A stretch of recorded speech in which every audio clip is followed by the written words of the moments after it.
So one of the, by now, traditions of the ICNC is are the Heller Lectures, Distinguished Science Lecture Seminars, which are supported by Michael Heller for almost 10 years now, and allow us really to bring the best available neuroscientists in the world to teach us about their work. And as I already said, I mean, I was trying to get Karel Svoboda here already 2 years ago, and eventually it turns out that this is the only week he could make it, and around this visit we actually created the whole week from ICNC to ELSC.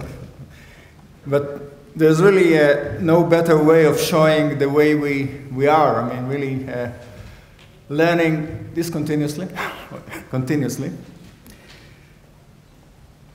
So allow me to be short now. I mean, Karel Svoboda is probably the most prolific and one of the most impressive experimentalists in neuroscience in the world today. He was born in Czech Republic, I guess in Prague, and did his undergraduate in physics, of course, in Cornell, and then a PhD in biophysics in Harvard, more or less at the same time as Sebastian now. And then moved to some other familiar places for us, like Bell Labs and Cold Spring Harbor, and eventually established his own group or lab at Janelia Farms.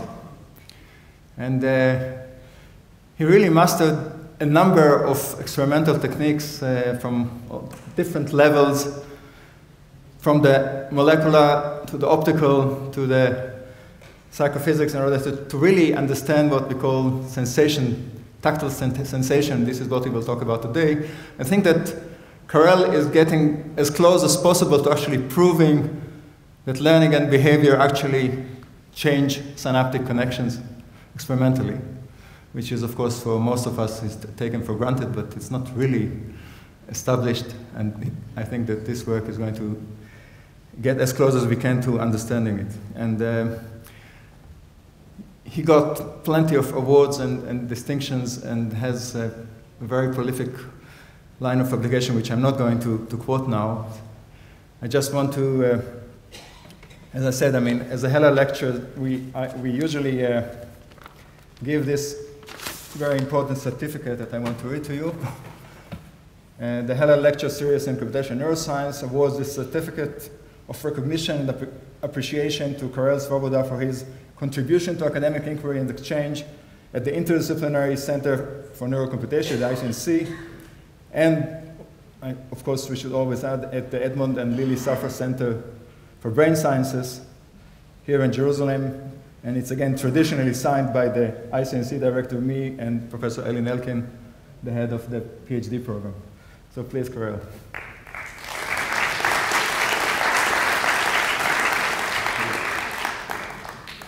And thank you for coming and for giving us this finale of the week.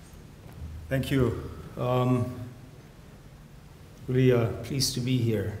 It's really a great honor to give this lecture, Heller lecture at the ICNC. When Tali invited me, he warned me that this is a lecture for a relatively general audience, and he asked me to take all of my equations out of my talk, which I promptly did. I took the equation out of the talk.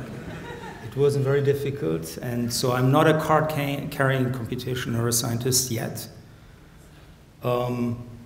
I think it's pretty clear that the kinds of things that we're doing in the laboratory over the next generation will to really make progress in say, perceptual neuroscience at the level of circuits will require close collaboration, deep interaction between theory and experiments, and really a marriage between professional theorists and experimentalists. And you at the ICNC and ESLC really have kind of a huge head start in this endeavor. We, of course, at Janelia have been trying to build a group in neuroscience theory, and I'm proud to announce that we've just scavenged, or rather recruited, our first ICNC graduate, Charles Brockman, as a group leader, or rather lab head at Janelia, and we'd like to have plenty more. So for those of you who study in the subject area, even if you're a spring chicken at this point, keep us in mind in the future. So what I'd like to tell you about is really recent work from my laboratory, really still developing in parts, preliminary, quite preliminary in others. And it really revolves around the structure and function of the neocortex. So the neocortex is the largest part of the mammalian brain and underlies most learned behaviors, or plays a role in most learned behaviors in mammals. Different different cortical regions underlay different functions. And in each cortical area, we have complex circuits consisting of probably 24 cell types and counting, right? We might end up at sort of retinal numbers eventually. So we're sort of up to about 20 cell types. They're connected into highly specific circuits. Now, functionally related cortical areas connect to each other in a reciprocal way. For example, here, for the purposes of this talk, the somatosensory cortex and the motor cortex that drives the sensors, the whiskers, for the purposes of this talk. Now, we'd like to understand how perception is generated by excitation in these complex circuits. Now, of course, this has been a topic of inquiry really since the single unit advent of single unit methods and further back, relating activity in individual neurons to different behaviors of a primate. And of course, there's another really strong tradition here at the ICNC. Still, relatively rarely does one look at the activity of defined neurons in mapped circuits and their relationship to behavior. And even rarer is the analysis of what is actually read out by the rest of the brain from these patterns of action potentials to drive behavior. And this is what we've been trying to do in the context of somatosensation, and I'll tell you a little bit about that, focusing on that in the first 2/3 of the talk. Now, we study this question, coding and decoding, in the barrel system, the somatosensory cortex of somatosensory system of rodents. And we use mice because mice are really the only genetically tractable model organisms for cortical physiology. And Sebastian already showed some of the power of genetic techniques, the direction selective cells that were identified really with genetic methods and were previously not appreciated based on sort of traditional methods. So here, for example, we have a correspondence between the major excitatory classes in the barrel cortex, and the barrel cortex is a nice correspondence between layers and projection neurons. These are all excitatory neurons, and Cree lines, mouse lines that allow us to drive transgenes in specific layers that corresponds to nodes in this circuit diagram. So how about why whisker-based somatosensation? Now, when mice move their whiskers through space, they move their whiskers through space the way we use our digits through space to palpate objects, to navigate, to explore their environment. When whiskers collide with objects, for example, like my hands with this podium, whiskers, they're just thin elastic rods, springs, are deflected by the forces now acting on the whiskers, and the forces are sensed at the base of the whisker to produce signal transduction, okay? And we can track, the whisker movement is relatively low dimensional, we can track the whiskers millisecond by millisecond to learn everything there is to know about the motor programs underlying somatosensation in the whisker system. Furthermore, by looking at the deformation of whiskers, again, remember these are just like your hair, inanimate spring-like rods. By looking at the deformation of these whiskers, we can learn everything there is to know about the forces, the stresses in the face that the mouse has available to extract the structure of the world. So this is a wonderful system to study active sensation with very good behavioral control. And of course, all sensation is active, as illustrated here by this classic picture from Yarbus, where you see an individual doing a saccade-based search of an image, and of course the eyes, the foveas, sort of zoom in through saccades in the most informative parts of the image. This is active sensation and vision. Here in somatosensation, we just have an opportunity to study the interaction of the motor system and sensory input in a quantitative way, I think, in a tractable system. And that's really where we're going. And many others in this field, of course, pioneers in Israel, like Ehud Ahizar's lab. Now, the second advantage, lovely feature of the system is that it's exquisitely mapped. There's a one-to-one correspondence between individual whiskers and small groups of neurons throughout the somatosensory hierarchy. So through the brainstem, the thalamus, and the cortex, the information from individual whiskers is encoded by small groups of neurons, 300 neurons in the brainstem and in the thalamus, and then this expansion that you've heard about today, earlier in the session, from to about 3,000 neurons at the level of layer 4 in the barrel cortex. So if we do behavior through individual whiskers, and this is a simplification we do by construction, we know where to look for the relevant activity that underlies this behavior. So here are these famous barrels at the level of barrel cortex. There's a tangential views through the cortex, through layer 4 of the cortex, and the cortical columns containing about 10,000 neurons each. Again, you've heard a lot about them from Bert Zachman today, come out of the board. And these barrels are seen at the layer 4, and especially at the level of layer 4, there's a separation of information coming in from different whiskers. Now, we can find these barrel columns that correspond to particular whiskers using non-invasive methods like intrinsic signal imaging to target our imaging and electrodes, greatly really simplifying the needle in the haystack problem that one often has in cortical physiology, and allowing us really to produce a comprehensive description of the activity patterns over all of the neurons.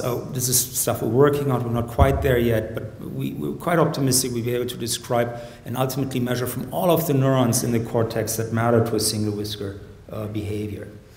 Now, finally, because of the work of pioneers like Bert and Peterson and many others in the field, we know a huge deal about the circuits underlying somatosensation that we built on pretty much in all of our studies. Now, if you have trouble intuiting what mice do how mice have to explore the world through the whiskers, maybe this image from Descartes' treatise on optics helps, where he actually considers sort of perception as a sort of general phenomenon. Here's the blind man exploring the world and tapping and palpating the world through a couple of sticks. Again, all of the signal transduction to learn about the world happens at the base of the sticks, in this case, in the mechanosensors in the hand. So what do mice use their whiskers for? This is an incomplete study, incomplete story, the neuroethology of mice. We know that mice use whiskers for navigation, of course, in dark places like tunnels and so on and so forth, and object recognition.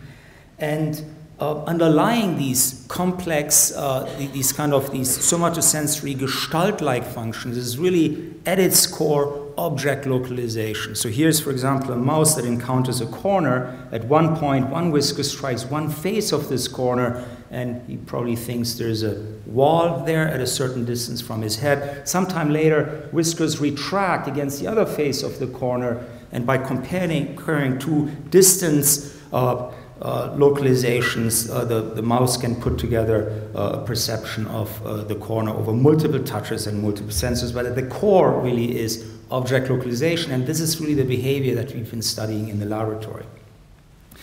Now, finally, I have to tell you a little bit about the circuits underlying object localization, and as Bert did this morning, we could really spend an entire conference on the circuits underlying in the barrel cortex. I will just give you a cortex-centric view of the circuits and only focus on the most numerous, strongest, what we think are most prominent excitatory connections. And So basically, the vibrissae motor cortex drives slow whisking variables, controls the amplitude of the whisking, the overall direction of the whisking through the brainstem. When touch occurs, excitation through the whiskers, through the sensors, some mechanosensors is sensed through the thalamus into layer 4, where activity is sensed into layer 2, 3, down into layer 5, and out of the cortex. And a very strong projection, perhaps the strongest output of the somatosensory cortex in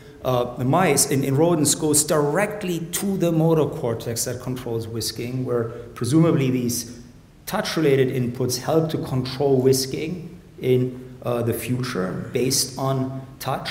And the strongest output numerically, again, from the motor cortex goes back to the somatosensory cortex. This is a common theme in cortical connectivity, as you may recognize. Ascending projection from lower sensory areas to higher areas to the middle layers of the motor cortex, and reciprocal feedback connections that very much target the tuft branches in layer 1. And there's really very little known about what kind of signals and what kind of functions these layer 1 feedback projections might subserve. So all of these, I highlight also these projections because many of them will recur throughout the rest of the talk. But I'd like to start by talking about coding in layer 4, and this is work of Dan O'Connor and Andrew Hires. Again, there's a one-to-one correspondence between individual whiskers and individual barrels, and we ask the simple question, what aspects of object localization are coded at the level of these layer 4 neurons? Is there a code for object location in these neurons? And what aspect of the activity patterns of these neurons is read out by the rest of the brain during an object localization behavior? Okay, so we do this in the simplest possible object localization behavior we can, and then push our analysis of coding as far as we can in a very simple behavioral context, in a very simple perceptual or somatosensory decision task. And so this is the task. Mice are head fixed. We take a book out of the great tradition of head fixed, awake behaving primates. We head fix mice. They learn readily to associate various stimuli with actions. In this case, a pole comes within reach in one of two positions on one side of the face. Again, this is a single whisker task. Mice have to move the whisker to contact the pole in one of two locations, and either lick when the pole is in one location, hold their licking in another location, sort of a more classical approach, or lick left if the pole is one location, lick right if the pole is another location, sort of more of a 2AFC type paradigm. For everything that I'll talk about, the details really don't matter, and the results really hold for both of these behavioral kind of ways of reward the animal. So down here you see a run of trials that illustrate the timing of this task. So here is when the pole starts moving in to reach, and the animals realize that something is happening. They start to move their whiskers to look for the pole, and pole is present for about half a second before they signal their decision with a lick. Okay? It takes about half a second. And this is actually a challenging task for rodents to do this with a single whisker. Even at saturating behavior, they do this only about 80% correct, likely because we're forcing them to do the task through a tiny patch of sensory cortex, right, corresponding to an individual whisker, and we'll come back to that later. So here is a mouse sitting under a microscope. This is actually an ancient movie at this point, but I like it because it also shows a two-photon microscope sitting on top of the mouse. So the imaging occurs. This was pole coming in one location. The animal, as correctly licked for water reward, you saw a little drop of water coming through the spout. Now the pole comes in another location that signals to not lick. In this particular configuration, the mouse correctly hold its tongue. And again, in most cases, we now use a lick left, lick right paradigm. So in these head-fixed animals, we can track what the whiskers are doing, and this is sort of, again, underlying much of the analysis that I'll show you. This has to be done at high speeds. 1000 hertz is sped down by about a factor of 70. Here the pole is moving into reach, and the whisker moves in a range of interest. This is a well-trained animal anticipating the location of the pole, and this is now when the whisker actually encounters the pole right here. You can see how it was deformed. There was a curvature change associated with a collision between the whisker and the object, and from these curvature changes we can extract the forces acting on the follicle, or the bending moments, the stresses which produce the stresses in the skin that are ultimately sensed. And this inflection point right here for this touch gives us the exact moment, millisecond by millisecond, when touch between whisker and pole occurs. Now we've analyzed and mined these kinds of images, actually billions of images analyzed, obviously in automated fashion, to extract the strategies, behavioral strategies that mice use to judge object location. Okay, and for this kind of task, they do something relatively simple. They focus their search, the range of interest of whisking. So this is the range of interest of whiskers, this cone here. This is the angles, the range of azimuthal angles swept out by the whisker on one of the object locations. Okay, and this then, that location is then in the center of the range of interest. And we rename these trials. Now the strategy is chosen as an active task. The animals can choose their strategy, right? However they'd like to solve this task. This is how they invariably solve the task. They focus on one location. We rename these trials corresponding to the location as yes trials, and the correct response is yes, the pole was in the center of the range of interest, and the other trials where the pole then by definition is towards the edge of the range of interest, we name them no. But there are multiple behavioral cues to judge object location, okay? And I highlight here a couple of them. So here's whisker position and the two object locations.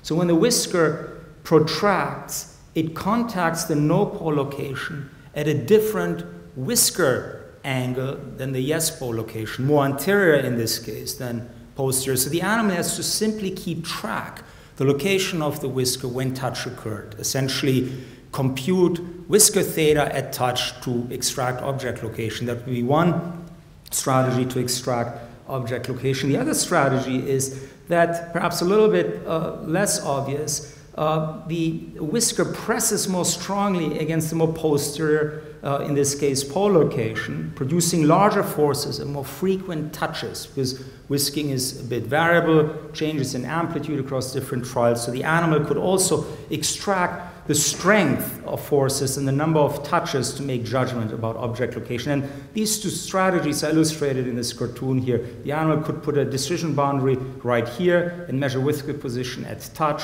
or right here, and judge object location based on the number of touches and the forces on the whiskers. And of course, combinations of these two strategies are possible. Now, how are these strategies at the level of behavior variables reflected in the activity of layer 4 neurons? So we now add single unit measurements to the mix, again in awake behaving animals doing exactly the same task, keeping track of whiskers, what whiskers are doing. I want to discuss one tiny technical wrinkle. We use something called Lucille cell attach recordings, which allow us to record from neurons in an unbiased manner. We don't record from neurons because they happen to spike particularly vigorously. We take all comers, and this is in layer 4 actually extremely important, because many of the neurons that count fire at very low rates and would have been missed with standard extracellular recordings. And using this technique, we can also estimate the really characterize the entire distribution of what neurons are doing in layer 4. Finally, again important, because there's a lot of synchronous activity in layer 4 associated with touch, as I'll show you. Spike sorting can be a real problem with these standard extracellular methods, and again, much more straightforward with the Lucille cell attach recordings, which of course have other kind of throughput disadvantages. And this is really just in a nutshell why we use these Lucille cell attach techniques. So about 60% of the neurons in layer 4 do this, okay? So they, as I advertised, they fire at low rate at baseline. These are stellate cells, okay? a fraction of a hertz. When the pole comes within reach, this is a raster plot, of course, trials arrayed this way, time arrayed that way. The average firing rate is elevated by a factor of several-fold to still a modest few hertz. And you can see, and here's the reaction time, the time when the animal makes its decision on average. And you can see that there's a spike rate difference that's object location dependent. So the animal could just sit there and integrate the number of spikes, count spikes up to some decision time and judge object location, right? So in the PSDH here, larger number of spikes for the yes pole location and a smaller number of spikes for the no pole location. It's presumably related to the fact that the whisker interacts more strongly with the pole in the yes pole location than no pole location. So there's a spike count code for object location. But there are other cues. Okay, now if we align, and notice the change in time scale here, we're now looking at tenths of milliseconds. If we align, this is the same neuron that I've shown you earlier, and again, about 60% of neurons in layer 4, most task-related neurons look this way. If we align the neurons now to touch, which happens at 0, this is the first touch, you see that virtually all of the spikes come with exquisite temporal precision, with millisecond temporal jitter and a spike latency of about 10 milliseconds. And the spike latency is no different for no locations compared to yes pole locations, actually the same. So precise spike latencies with respect to touch. And so these precise latencies, as has been pointed out in the field, can also be interpreted as a code for object location as follows. So here again is the whisker position coupled to touch with short latency and short jitter. These schematic here peristimulus time histograms. And if the animal, and we know that mice have a representation of the moment by moment whisker position in their brains, and this is, for example, illustrated right here in extragranular layers in the barrel cortex, whisker position in the subthreshold membrane potential in layer 2-3 neurons here. This is, for example, from Peterson's lab, based on referencing the latency, okay, to touch to a whisker position signal, we can again extract object location. This is just one way of doing it. This is spike-triggered theta. You can see that spike-triggered theta differs depending on object locations. It's just a rephrasing of the fact that these spikes come in with small temporal jitter compared to the speed of the whisker over these length scales.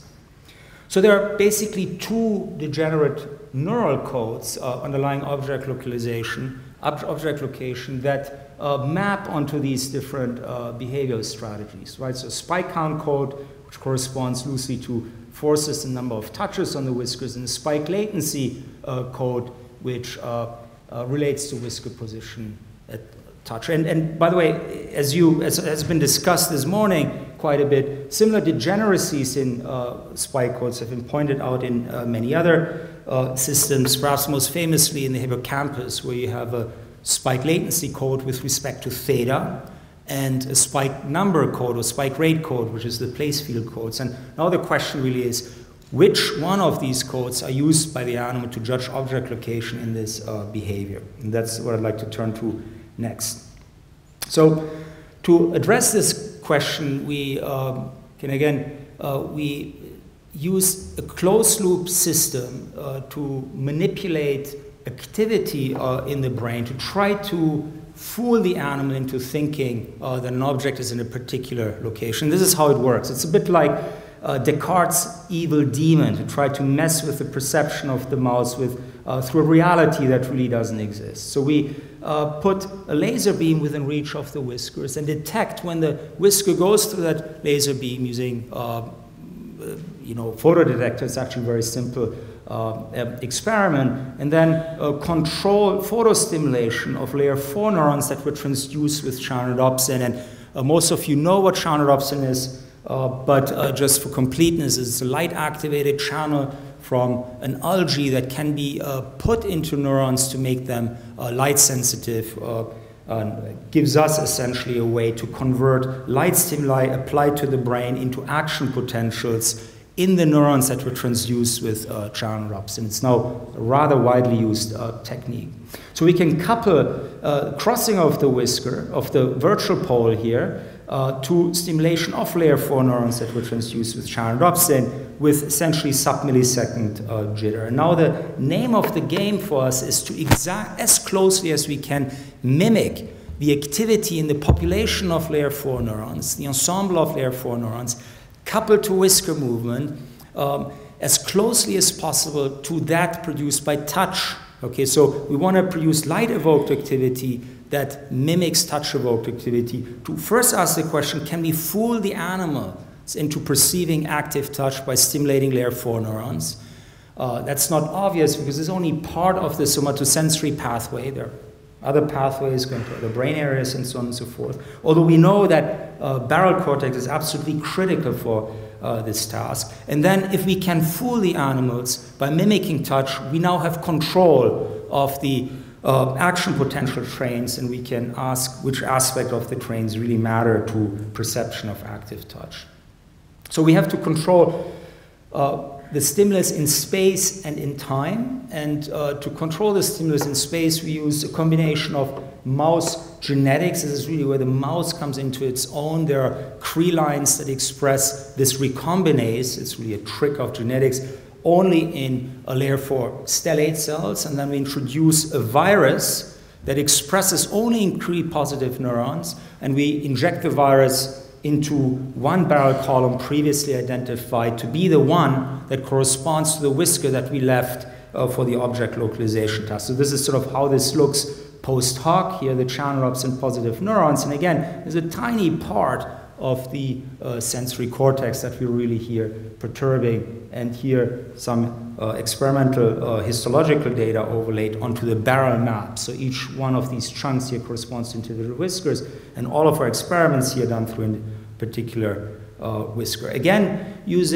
through the C2 whisker, I should have said. Now, again, using Lucille cell attached recordings, we now tweak the methods and characterize the photostimulus to reproduce the activity that is normally produced by touch. We stimulate about 1/2 of the neurons with spike probability about 1 per touch, and with roughly the same temporal jitter. So overlaid here is the population activity over many Lucille cell attached recordings for the photostimulus, and the population activity for the touch-evoked activity. And we, again, mimic the strength of the photostimulus and vary the delay between virtual pole crossing and the photostimulus to mimic that activity. Now, can we fool the mice? So here is a result, and the answer is at least partially yes. Okay, this is probably the most informative of many experiments of this kind of type. So here, what we do is we put the virtual pole in the node trial, where the pole is in the node trial location, and we photostimulate in response to the whisker crossing this virtual pole. And the photostimulation, now coupled to virtual pole crossing over here, increases the rate of yes responses. Pretty much halfway to the way, as if the actual pole had been in yes responses. We quantify this difference here between with and without photostimulation as the fooling index here, as a strength of the illusion, as the strength of the fooling. So we can, and there are a couple of really important issues here. This happens right the first time the animals experience the photostimulus. They've never learned anything about photostimulation, and their best strategy is actually from a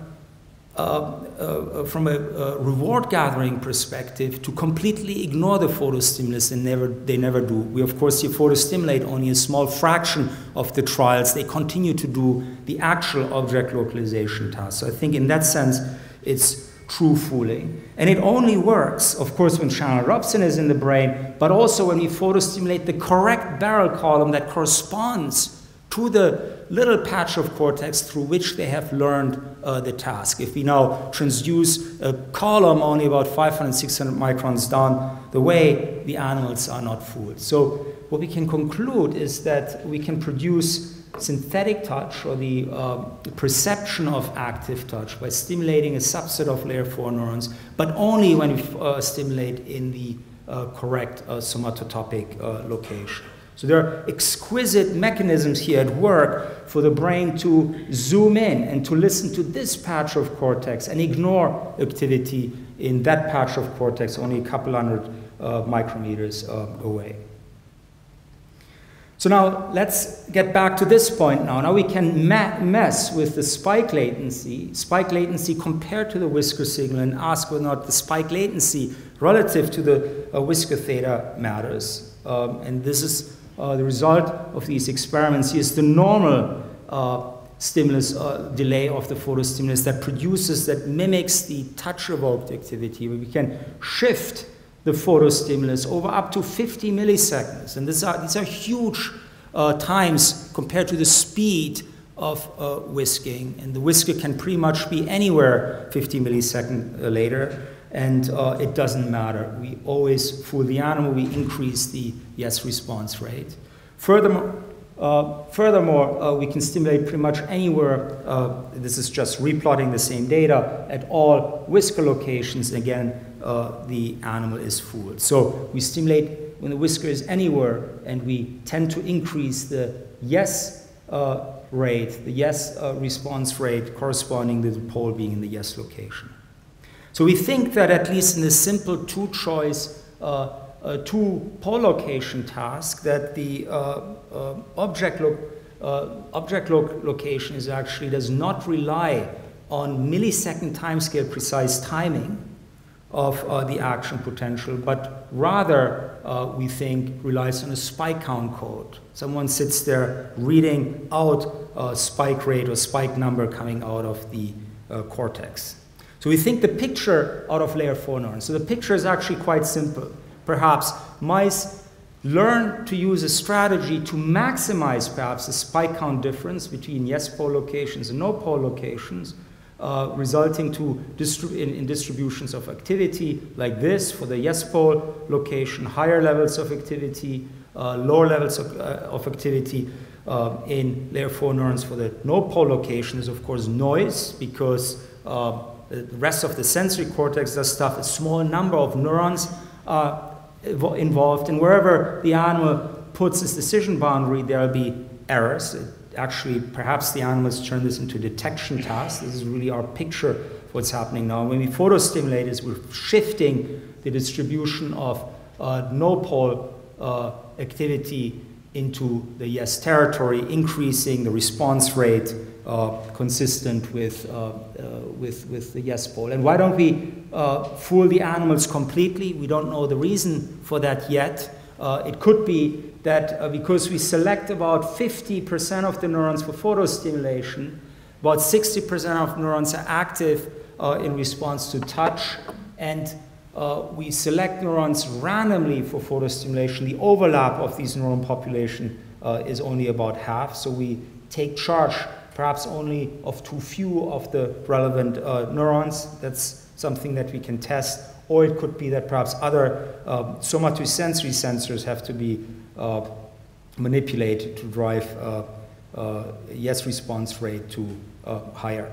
Now we can continue to test this kind of model by using silencing experiments, do essentially the converse. And what we've done here is we put channelopsin into GABAergic neurons that for various technical reasons works much better for us than silencing the excitatory neurons themselves. And using a photostimulus, we can now silence with 100 millisecond precision about 1 millimeter of cortical tissue. And this is how this looks. In red is a fast spiking pravalvin neuron that is excited with blue light, and simultaneously recorded excitatory neuron, perhaps a stellate cell. I don't remember in which layer this was done. You can see that when the GABAergic neurons fires, the excitatory neurons get silenced. And consistent again with the spike count code, when we silence during no trials, we improve the performance, reduce the yes response rate, and when we silence during yes trials, we decrease performance, again decreasing the yes response rate. Again, inconsistent with latency related to viscous signal being a critical determinant of object location and consistent with the spike count code. I don't mean to say, of course, that this exquisite spike timing that we see in the barrel cortex may not be used under different experimental conditions for behaviors involving the interactions perhaps of multiple whiskers. In fact, I think it's really much too good. There's several synapses from the sensory neurons. The spike timing is much too good in the somatosensory cortex not to be used, but the conditions where it's critical remain to be uncovered. So what I've shown you then is that mice can do object localization through a tiny patch of cortex. This is only 1/500th of the sensory cortex. This is now the barrel cortex mapped onto a flat map of the mouse of the sensory cortex. This is the sensory cortex. And previously, Dan O'Connor in the lab has actually measured the number of spikes through the entire barrel column, again using non-biased methods that underlie these kinds of decisions, and it comes to about 10,000 spikes. And again, I think there are very, very powerful methods that zoom into, mechanisms that zoom into activity from individual neurons to be able to discriminate these, to neurons in one barrel column, to be able to discriminate these relatively few spikes to the ongoing activity in the rest of the sensory cortex over that time. These mechanisms are spatial, but they're also temporal, and we can discover some of these in this kind of experiment as follows. So here, what we've done is we do a photostimulation, this fooling experiment that I've shown you earlier, and now replay patterns of stimuli based on whisker crossings of the virtual pole from one trial in a subsequent trial. And whisking comes comes and goes. So here is a quiescent period. This is now the amplitude of whisking. This is one of the slow parameters. Okay, the actual oscillation of whisking is sort of at the level of 15 hertz. This has been converted using a Hilbert transform into an amplitude representation here. So there's a quiescent period. Here the photostimulus just happened to hit a quiescent period, again, a quiescent period, and here the photostimuli just by chance happen to correspond to task-related whisking, where the animal searches for the pole. And we can fool the animal only in conditions when the pole, during the time period when the pole is normally present in the task, and when the animal actively is looking for the pole as judged by a measurement of whisking. So we think that, we conclude that synthetic touch can only be invoked. The animals are listening to activity from the barrel cortex only during these periods of active searching for the pole, and in that case do establish presumably a signal-to-noise advantage. When mice, so they listen to layer 4 activity only when they expect touch. So just to summarize this part of the talk, so I've shown you that activity in layer 4 neurons, in the subset of layer 4 neurons, is sufficient to drive perception of active touch, but only during tactile exploration windows that correlate with whisking, okay? When there's no whisking, or during stimulation outside of the task window, activity in layer 4 neurons is ignored. Similarly, activity outside of the correct barrel column is ignored, and the precise spike trains at the level of milliseconds do not matter. It really matters that they're in the right somatotopic location and that they happen during these tactile exploration windows correlating with whisking. Also, in the next 15 minutes or so, I'd like to tell you a little bit about how we've been trying to look for the mechanisms underlying these tactile exploration windows. So we're looking for a signal or an input to the barrel cortex that activates the barrel cortex, might amplify activity through and out of the barrel cortex, and correlates with whisking. And a great candidate is really the input from the motor cortex, which is numerically quite numerous. It comes in, again, through layer 1. So this is an experiment where we've injected green fluorescent protein into the motor cortex and now image a coronal view of the somatosensory cortex. And you can see this thick mat of axons. It's just blazing green in the somatosensory cortex. These are layer 1 axons that overlap the tough branches of these pyramidal cells up here. And we did a different kind of experiment to directly show that these inputs from the motor cortex actually make synapses on these tough branches. And the way this experiment was done, this is now a few years back, is to, rather than put green fluorescent protein into these motor cortex axons, actually put channelopsin into these axons, record from pyramidal neurons in the barrel cortex, stimulate these axons, and we can show that strong postsynaptic, excitatory postsynaptic currents are generated by stimulating these axons. Every somatosensory cortex neuron that has tough branches in layer 1, that is most pyramidal cell, actually receives strong input from the motor cortex. So it's really prominent input, but cellular physiology, going back to Barry Connor's work, Matthew Larkham's work, Jeff McGee's work, a colleague of mine at Janelia, has shown that these inputs to these tough branches actually functionally by themselves weak. They really act like gain modulation on these neurons, and they kind of combine with input to more proximal dendrites to amplify the inputs in response to these more activation of these more proximal dendrites. So this input to these electrotonically far regions is electrotonically weak and combines with input to other parts of the dendrite to now produce a potentiated, amplified output of the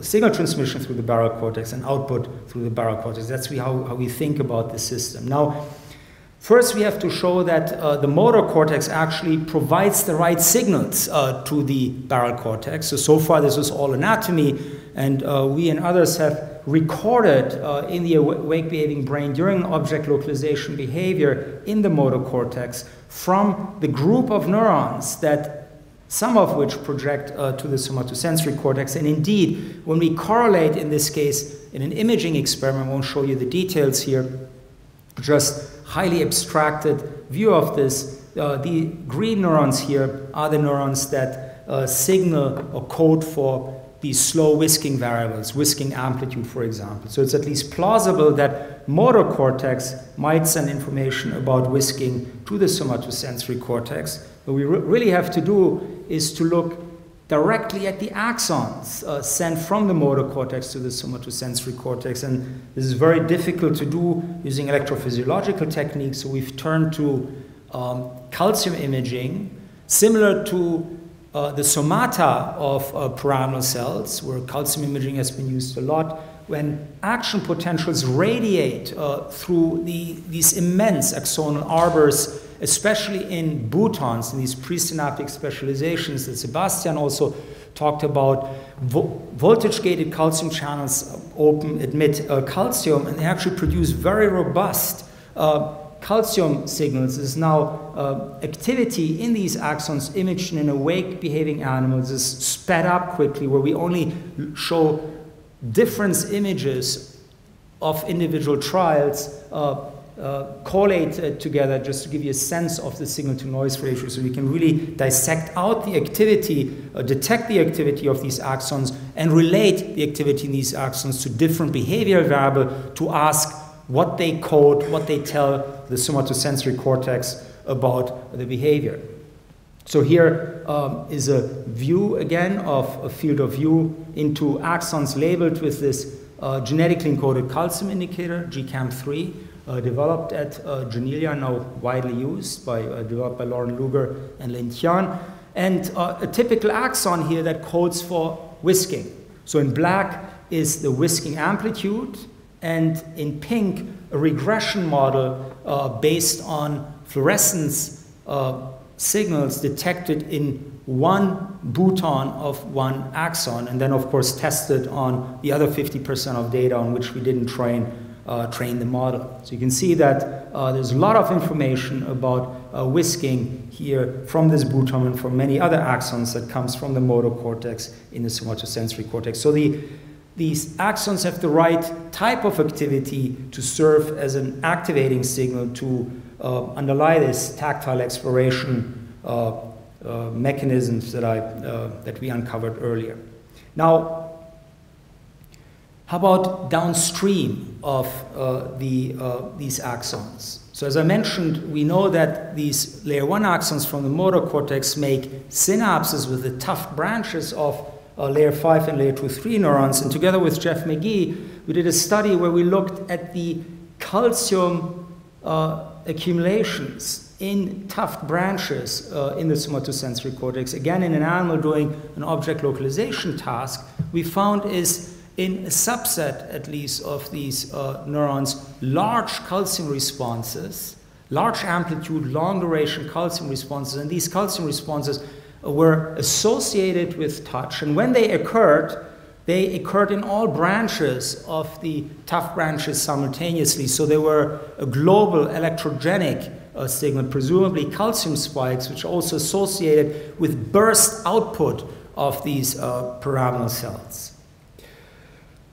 And it turns out that these these calcium spikes in these layer 5 pyramidal neurons depend critically on input from the motor cortex. So in these kinds of experiments here, the calcium transients that I've shown you earlier, fluorescence change with time. When we silence the motor cortex, the calcium transients go away. So we think that this input from the motor cortex synapses onto these tough branches and combines with touch-related input to the basal dendrites to help generate these calcium spikes and drive burst output from pyramidal cells. This is sort of a working hypothesis, and this might be part of the tactile exploration signal that I mentioned earlier. So essentially an efference copy coming from the motor cortex to the barrel cortex, which helps activate this circuit. This is likely only part of the story. We think that actually these axons also activate GABAergic neurons that selectively silence the major classes of GABAergic neurons in the cortex, a parallel pathway to activate the barrel cortex circuits, and the relative weight of these different mechanisms remain really to be discovered and evaluated.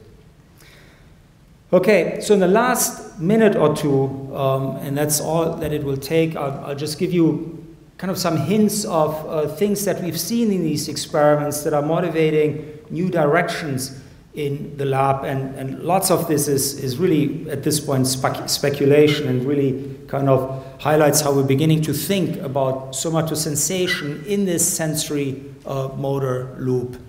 And again, looking at this field of view that I've shown you earlier, I've highlighted these boutons here corresponding to axons that code whisking, comes from the motor cortex to the somatosensory cortex. But whenever you look with unbiased methods like this at cortical activity, you come away with lots of surprises. And I want to highlight one. There's actually touch-related activity that is signaled from the motor cortex, sent from the motor cortex back to the somatosensory cortex, somewhat paradoxically, because we of course think about the somatosensory cortex as a place where touch is processed. And here, touch-related signals come back from the motor cortex to the somatosensory cortex. And I really mean these neurons are not active when the animal whisks. They only are active after the animal touches in a highly specific and interesting way. And I'd like to give you one example here. So here is a variant on the experiment that I've shown you.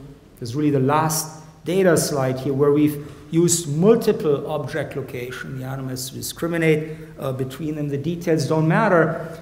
Suffice it to say that this axon here becomes active only after the last touch in a row, where often the animal makes his decision, and the activity is object location dependent, right? It's weakest for for the most anterior location and strongest from the most posterior location. In addition, it's long-lasting. It is persistent. It's mnemonic activity that tells the somatosensory cortex of where the object was touched in the past, over seconds in the past. Furthermore, individual neurons, individual axons in the motor cortex actually respond to touch with only individual whiskers. And we know that individual neurons project widely and profusely, not obeying the somatotopic map back into from the motor cortex into the somatosensory cortex. There's a diffuse projection back from the motor cortex to the somatosensory cortex.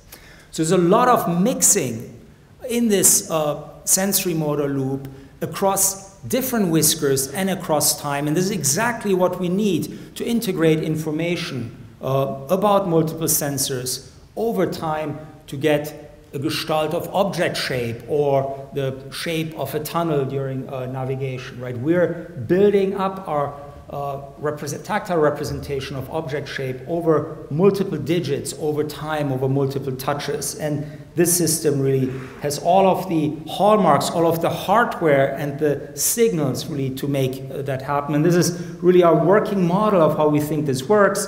So here again at time t equals 1, one whisker, context 1, side of this corner, there is some feedback, touch-related feedback that comes in and signals that this whisker touched an object at one location. This now is persistent over time, comes into layer 1, and is combined in an ongoing fashion with activity in real time coming into the basal dendrites of these pyramidal cells. And again, coincident input to the tough branches in the basal dendrites really produces burst firing, and particular spatial-temporal patterns of touches as like that would produce a particular pattern of bursts of pyramidal cells in the barrel cortex, and that could be a representation, for example, of object shape. And we're now developing behavioral strategies where the animal has to pay attention to object locations, different object locations over time to explore these kinds of mechanisms in the context of behavior. Because in this kind of circuit analysis and circuit cracking, what that ultimately is, I think behavior is ultimately the arbiter of truth, and really a great kind of constrainer. And so this is really where we're at, developing behaviors to test these kinds of ideas. It's been a very long week. I'm very impressed by the stamina of ICNC researchers. I'm certainly whipped. I would have gone off to get a beer a long time ago, probably 3 days ago, but very impressed. I'm very thankful that you showed up to this last talk.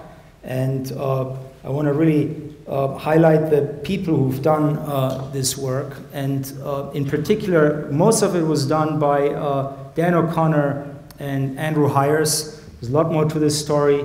I'll be happy to discuss the details.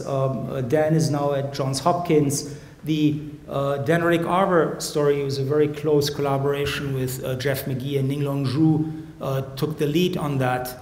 Leopoldo Petranu, who is now at the Champalimod, a very exciting place in Portugal, really pioneered the study of these feedback axons, both as channel-Robson mapping and imaging in vivo. And I didn't have, unfortunately, much time to tell you about Daniel's and Diego's work. And I want to just give a shout-out to David Galang, from Beersheba, who's spending a year and a half in the laboratory. It's been incredibly fun to have around to work on problems of biomechanics. Thanks for your attention.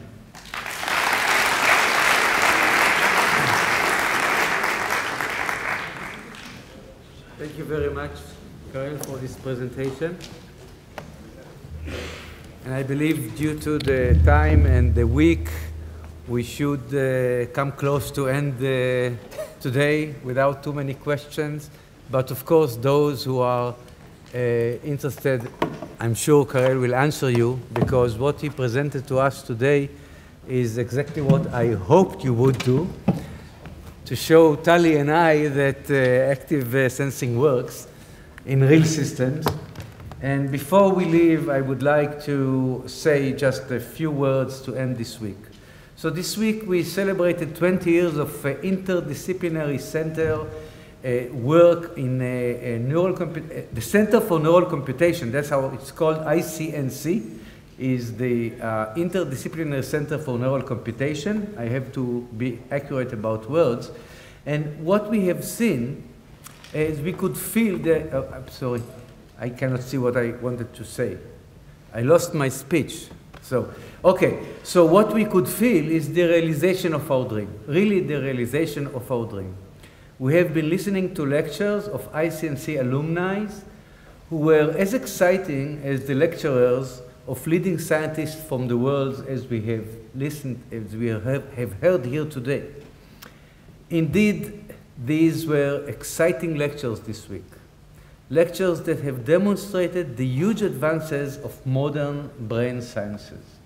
In particular, we could see quite vividly how well interdisciplinarity works. And we didn't know this 20 years ago.